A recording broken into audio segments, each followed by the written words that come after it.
We'll move on to the next part of today's event, which is the panel discussion and audience question and answer. We'd really like to get you involved. I'm delighted to introduce Gavin Kennedy to moderate a panel. Gavin Kennedy is the coordinator of the Queensland Earth Observation Hub, a joint initiative of Smart CRC and Queensland Government through the Department of State Government and Infrastructure, and also a geospatial consultant for Frontier SI. Gavin has a long and diverse career in research, innovation, support and IT management, often combining all three into one role. Gavin, I'll pass over to you. All right. Thanks, Wendy. I'll just bring something up. So definitely I would also like to acknowledge the traditional owners of the lands on which we are meeting, the Kabi people, and from the lands from which we have travelled from today. In my case, it's the Yagara and Turrbal people from Brisbane. I would also like to thank Chris Cubbage for not being available for this event today, and to Wendy and Mark Billing for giving me this opportunity to stand in front of you all today, which I'm not generally very good at, but anyway. So yes, we'll have a panel discussion. I would like to invite people up. I'll give a very brief overview of them. The first person I'll invite up, though, will be Stuart Finn. He's already been introduced. He doesn't need an introduction for a lot of us in the geospatial and Earth observation community. But I would like to point out that he was recently awarded for his significant contribution to the development of the Australian Earth observation community and its capabilities at the Australian Earth Observation Forum this year. Great honour for Stuart for all of the work that he's put into the community. So Stuart, if you could come up. Next we have Simon Webster. So Simon is the Acting Director of State Intelligence Planning and Predictions with the Queensland Fire Department. He has, with a strong technical background in modern data sciences, applied machine learning and cloud computing science, Simon has been a leader for many of the state's largest disaster data integration and data acquisition programs. Simon. Next we have Jane Parker. So Jane is the Agricultural and Development Manager for McCormick Foods. Jane is responsible for McCormick's key strategic initiatives and sustainability goals, including systems to deliver digital traceability and transparency from field to finished goods, implementing innovative ag tech solutions and exploring innovative solutions to crop and crop waste challenges. So Jane, if you'd like to come up. Next we have Rylea McGlusky. So Rylea is a Senior Business Development Manager at Geospatial Intelligence, one of the sponsors here, specialising in satellite imagery and geographic information systems. With a strong background in environmental science and expertise in remote sensing, Rylea's work focuses on applying geospatial intelligence to solve complex environmental and business challenges, bridging the gap between advanced data analytics and practical applications in diverse sectors. And Rylea is also probably one of the most native people of Sunshine Coast. You grew up here, you went to high school here, you travelled the world and you came back to work and live here. So Rylea, if you'd like to come up. And our last panelist is Andrew White. Andrew is the Chief Actuarial and Analytics Officer at Youi and has 25 years experience in the general insurance industry. He's responsible for Youi's actuarial control cycle, which includes pricing, reserving, reinsurance and capital calculations, as well as Youi's operational analytics functions, which provides the business insights into operational efficiency and customer behavioural insights. Now, I will steal a little bit of your thunder. You said this to me before, but Youi is the second largest employer on the Sunshine Coast behind council. Is that correct? So, Simon, thank you. Excellent. So you've got some microphones to share between you. So we'll get you to talk into the microphones.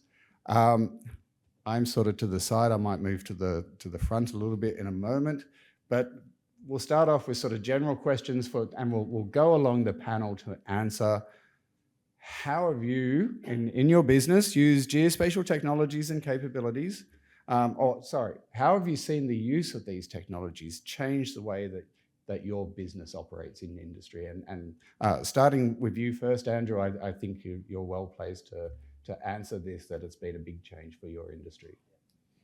Hello, good to be here, everyone. Good to see you all here. And yeah, thanks for the question. So 20 odd years in the insurance industry, geospatial intelligence has come a long way. At its heart, insurance, amongst other things, is about trying to understand risk that is out there in the community. So if you think about property risk as well as motor risk and those sorts of things, but for this tonight, it's mostly about property risk. You can imagine we want to understand as much as we can about a particular person's home, if that's what they're trying to insure, or the commercial building, et cetera, et cetera. So if we rewound 15, 20 years ago, an insurance company might know, okay, you live in this suburb and your sum insured is X dollars. Today, an insurance company will know exactly where your house is on your land parcel, exactly how big your land parcel is, if you've got outbuildings, if you've got trees, the slope of your roof, the slope of your land parcel, all of these things. And you can imagine that in the case of some sort of natural disaster, all of these things can be highly predictive in terms of how much damage occurs to your house, what's going to be required in the event of a repair, etc. So we've gone from, if we look at the pixels image earlier, we've gone from extremely coarse granularity down to the very, very fine detail now, where we can differentiate property to property even as you go along a particular street. So it's been really quite remarkable. Excellent, thank you. And then Rylea, I guess your perspective more as a geospatial insights person, how have you seen that sort of change over the recent years? Well, I'm about 10 years old, so I haven't got a lot of comparison for what the recent years kind of look like. You look a little bit older than 10. Well, that's deceptive. But I guess what I've seen recently is the adoption from a lot of non-traditional industries, I think. People who are, Googling things more and using AI and finding different ways of achieving outputs that they would have traditionally done through physical means, particularly in the agriculture sector as well. We're seeing a massive uprise in people using spatial technology instead of just that linear sort of, their father did it this way and their grandfather did it this sort of way. As well as, Stuart, I really liked the addition of the traditional owners map that you put in there. People adopting a lot of those historical techniques as well and implementing it into a spatial format. So yeah, just a lot of non-traditional people are considering it to solve their problems, which is really cool. Excellent, thank you. So Jane, you're next, but I was interested in our conversation before about sort of particular insights that you've managed to gain through the use of geospatial technologies and Earth observation in your industry. I found it very interesting, the growing industry, particularly moving from, and actually Stuart really piqued my attention in that, growing from the ground then to the level of drones and then adding on the next level, which is basically the geospatial, and the relevance of it to horticulture in particular. And you talk about the Centre of Excellence here in the Sunshine Coast, but there is quite a bit of horticulture there, there in the mountains, not in the sea obviously, but it's really good. So what it means is that we can take a lot of the data we've collected over time and we can actually utilize it to look at the crops and to look for disease in the crops, to look at the crop nutrition. Now, what actually did a switch in my mind was I was doing trials and shifting some bins from the Sunshine Coast into central Queensland, and some were going missing, okay? So we put some apple ear tags on the bins, okay? And I was tracing it, and I suddenly found it in one farm in central Queensland. And I'm just looking, and I'm thinking, well, I actually can see it's partially paddock there. I can see where it's harvested. And I actually, down the bottom, I can actually see where there is some nutrition problem or some flooding problem. And I thought, that's just an apple ear tag. What can we do if we actually go into geospatial? So I actually was fortunate enough to be in touch with Mark Billings. Thank you, Wendy. And then to start discussing what we can do. So now, instead of having the ground experience and the ground truthing, and then the drone level, which is now, I'm now thinking the drones can be a workhorse. They don't have to do the camera, and they don't have to do the imaging, any of that. They're the workhorse. But up there, the geospatial can then advise us and say, hey, you've got a disease coming in block ZY. Or the farmer will get that advice. He can do an act immediately, because really we can go down to something like 0.3 square metre. We can do multiple takes on it. That's it. I can't say any more. Yeah. Excellent, thank you. I just wish I had longer legs, that's all. Okay, Simon, so how have you seen the advent of what geospatial technologies, or not so much the advent, they've been around for a long time, but the increased adoption, particularly in, I guess, a more riskier environment and the need to better respond to both like the disasters that are occurring and the recovery and preparedness as well? Yeah, no worries. So we talk about prevention, preparedness, response and recovery in the fire agency. If I look at geospatial, even say 10 years ago in the agency, we were largely talking about drawing together maps for brigade boundaries. Someone would whip out the Garmin and maybe they'd catalogue a few tracks and gates for us and here we go. Fast forward to now, it is in absolutely everything that we do. So we've got everything from remote sensing programs with academic research behind them, using modern image segmentation to draw out properties that are coming through imagery, synthetic aperture radar coming in to inform flooding, getting that whole cloud penetration thing going on. There's some active lines of communication with companies in this room around bushfire monitoring. In terms of drones and aircraft, I can fly FLIR sensors that'll actively monitor a fire in an Overwatch scenario that'll show me how hot, how fast, and how high the flames are. From remote sensing, we're now talking about, I love that slide that you've got in there from Ausius, not to try and steal anyone's thunder, but when we need to go and do bushfire-prone area mapping for Queensland, and again at the national level, there's stuff happening in there, looking at RGB and 13-band imagery to try and inform structure and bushfire fuel hazard accumulation. It's come so far. And when I mentioned that PP, R&R at the start, prevention, preparedness, response and recovery, it's in each of those stages.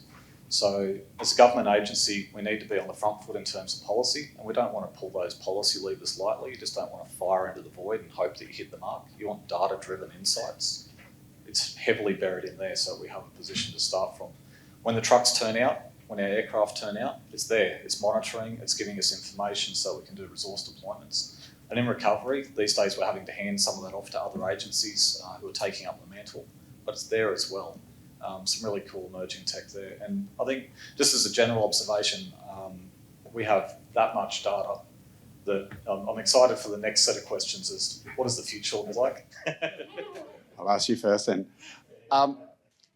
So Stuart, you've sort of given us quite a bit of insight already, but I'm interested, like in terms of geospatial and Earth observation data, really just being one component of a broader solutions, and quite often people aren't even seeing that aspect of it, like they're using a solution and not necessarily thinking about that. But have you seen that change over the years, the awareness of geospatial technologies? I think that's a really good point. If I look 15 years ago in this area, people were very focused on the different sorts of data. and you talk about the satellite data set or the airborne imagery, now people are saying, I want a map of building height, I want a map showing flood extent, I want a map showing my infrastructure or my pipe network or my power line network, and they're coming at it at that angle rather than I have these data, what can I do with it? And I think that's also partly been driven, the really big change is, 10, 15 years ago, if you wanted a satellite image, you would generally have to buy an individual image, download it, get someone to send it to you on a disk type thing.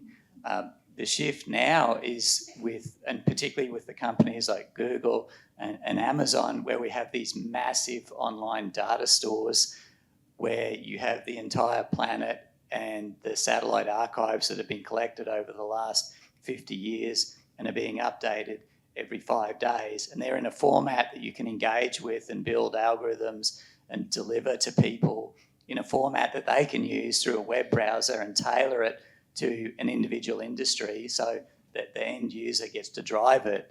It's much more accessible and usable, and you've built there's a bigger set of people delivering those solutions now as well. But it's, having said all of that, data centres and all of those other things generate a lot of energy and a lot of space and time, and it's how do we look after our communities at the same time as doing it sustainably, So I don't know, that's the problem in my head, but maybe that's another thing in the future. But the tech change and the data access, and it's more accessible. That's a good segue into sort of the next question about the future challenges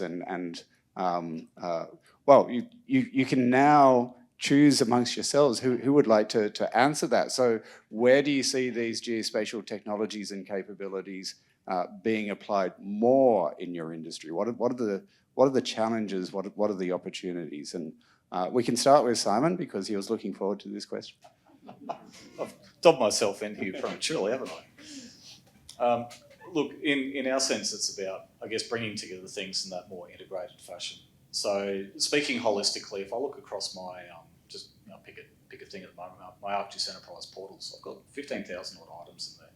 They're not all data connections, they're not all pieces of analysis, but that said, I've got 120 odd external agencies that are interfacing, either receiving or sending, and most of the time it's both. It becomes really difficult to manage. So from the intelligence point of view, I've got an intel team in fire and emergency services. It's really hard to actually get a rapid appreciation of what's going on there. So we heard geospatial intelligence, GeoAI, bandied around before. We're starting to take some active steps in that place, as are other emergency management agencies across the country. And it's early days, and it's fraught with danger. Right? Yep. You ask an LLM how many widgets are down in southwest Queensland, and is that right? Is it you have to be able to trust the information that comes back, which is a big challenge as well. Yeah. Right. Exactly. And at the moment it's not. But there's certainly something in that space as well. There's other bigger things though, which is about getting information to people where it matters, when it matters as well. Yeah. And we have moved the dial a long way. The question has changed a lot, and I think there is still a lot of change to go with the question. So, initially it was about what platforms, what types of data. Next it was about what can we do with the data. I think where we're heading, and we generally as an industry is starting to define what those future capabilities are as well. At some point it becomes a little bit less about individual data sources and more about those outcomes. Excellent. You can't do the latter without the former being correct though. All right. So hopefully we've come up through maturity enough to get there. Yep. So just quickly, would anybody else on the panel like to add to that? And then we're going to go to audience questions. So, yep, Andrew? Just really echo a lot of what Simon has said there in terms of the insurance industry. I think the benefits going forward will be in that sort of frequency of update and increased granularity. So, for example, after a flood event or a bushfire, you know exactly where the footprint of the event is. So you know exactly which of your customers are affected and which aren't. Yeah. So you can allocate your resources to the people in need and leave the others alone. You know exactly when you turn up what you need because you can see the house is a total loss, partial loss, et cetera. So all of that from an operational point of view just will lead to a lot more efficiency. Excellent. So we've got less than 10 minutes left now. So I will go to audience questions. So if anybody's got a question, please raise your hand, and I'll bring the microphone over to you because we'll need to speak into the microphone. Anybody? Yep, up the back here, and then you. Have to go around the pole. Mick Millington's my name. Just a question for the panel here. How much predictive modelling are you applying to the geospatial data that you're accessing at this stage? And just an example is in a fire model to actually, couple weather and all of that for predicting, what the fire front might look like. Thanks, Mick. I think we've got two answers up here. I'll take one and then hand it to Rylea, if that's all right. So in terms of predictions, we do a lot. And being a fire agency, you'd probably hope that we do. So pre-fire season, we'll have risk-based modelling. And there's two different sorts. One will look at, I guess, the progression of fires through the landscape. We'll synthetically start them in a simulator and off they go. The other one may not actually be around that. It may be about human-centric values and community values and looking at the way that the bushland interacts with things like health effects and roads, access, presence of community, those sort of things, big topic. During fire season, we actually have dedicated bushfire simulators. So if anyone wants to go do some background Googling at the moment, Spark is a fire simulator that you can go and look up. There is a CSIRO published version of that. It's about 7 years old out there in Google land at the moment. There is a modern version of that, only available to fire agencies. It's subject to, I guess, the combined research of agencies plus universities around the nation. And that one is available via a web browser. In fact, my team's written the national deployment model for that. So we're deploying to cloud on GPU-based instances, mapping provided via serverless, proxies into enterprise mapping across the nation. There's a bunch of extra work done there. Happy to talk offline and go through more details if you want. So much. Heaps. Obviously, with the looming crisis of the climate change, has everyone been aware of it yet? Anyone need a brief afterwards? Let me know. We're consistently seeing more and more requests from clients as well to look at changes to the environment, and we're doing that through, looking at empirical evidence, looking at things that have historically been done as well.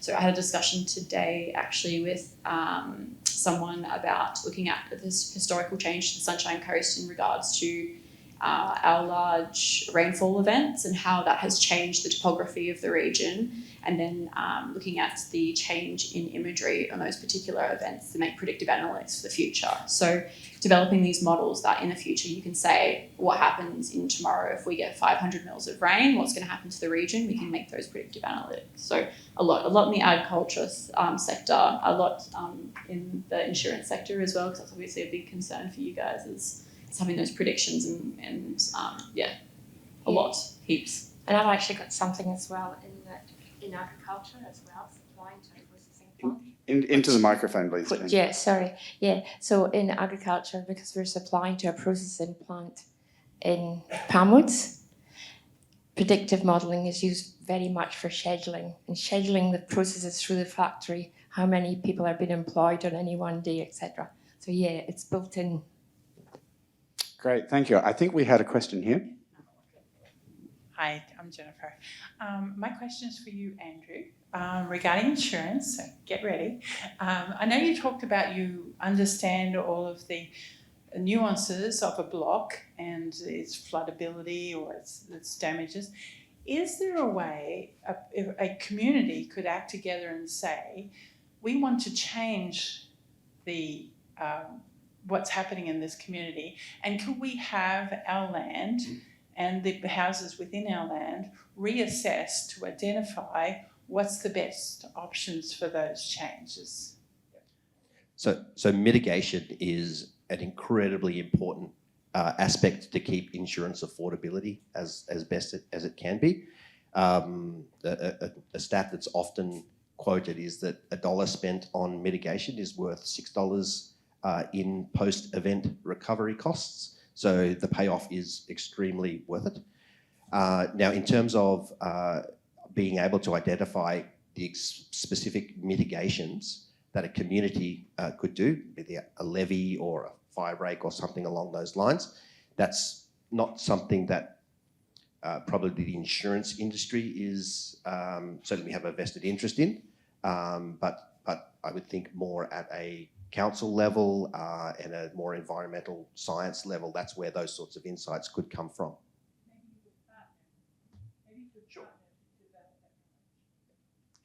All right, so we don't have a lot of time left. I'll get Deepak to ask a quick question. Thank you.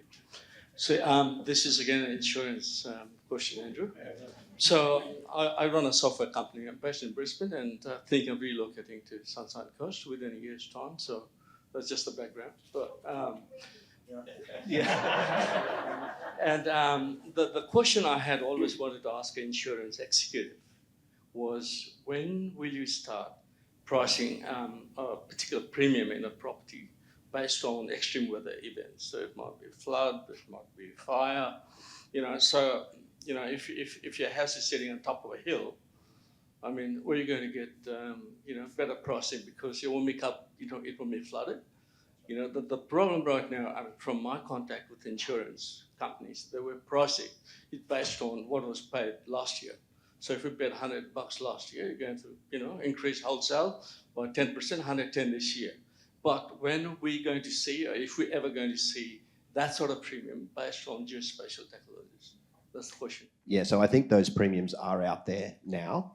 Now, how that's communicated to customers might not necessarily come across in a very technical, precise way like that. It's obviously difficult to communicate some of those things.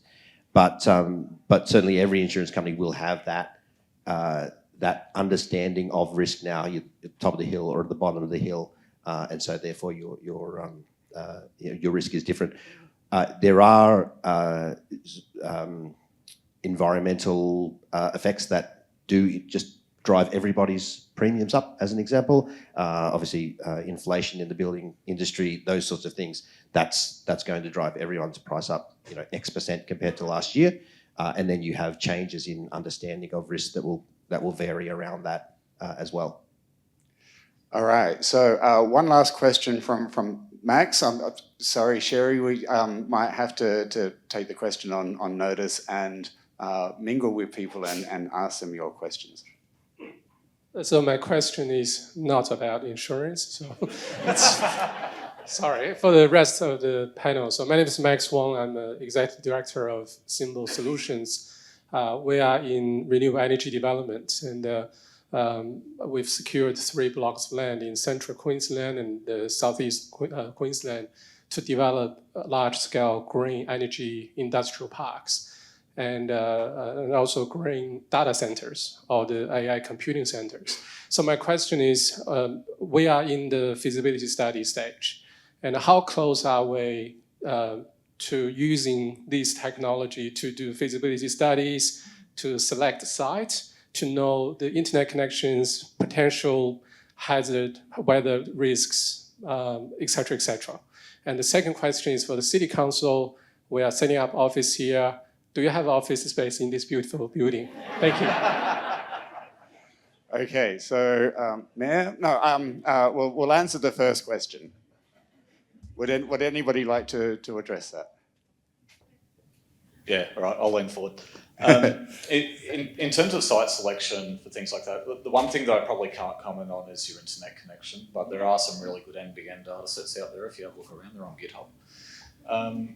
Geospatial technology for site selection is actually something that's probably a very well-worn path.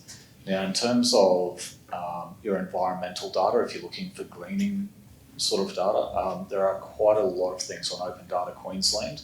Both local governments and Department of Resources actively contribute into that space. In terms of your risk management, so for things like flooding, you're best off going to check out the local government area that you're going to be looking at.